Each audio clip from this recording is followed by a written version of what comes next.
ok anan zan tafi da sellers idan market yayi sama saboda market ya kare mun a daidai key level kuma market yana range ok na tafi da sellers anan sai da na jira market da wani sama rejection daga key level din da na zana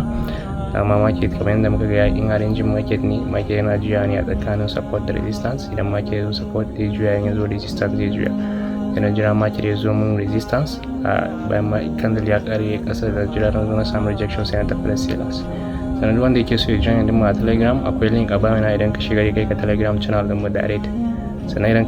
idan ka yi amfani da wannan broker kai register da link ina ka samu 200% bonus a deposit din da kai $50 mana idan ka sa $50 aka samu $150 in ka sa $100 aka samu $300 wanda za ka yi trading da shi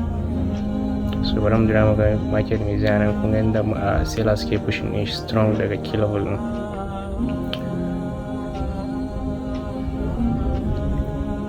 kun ga gashi na ya ba mu riba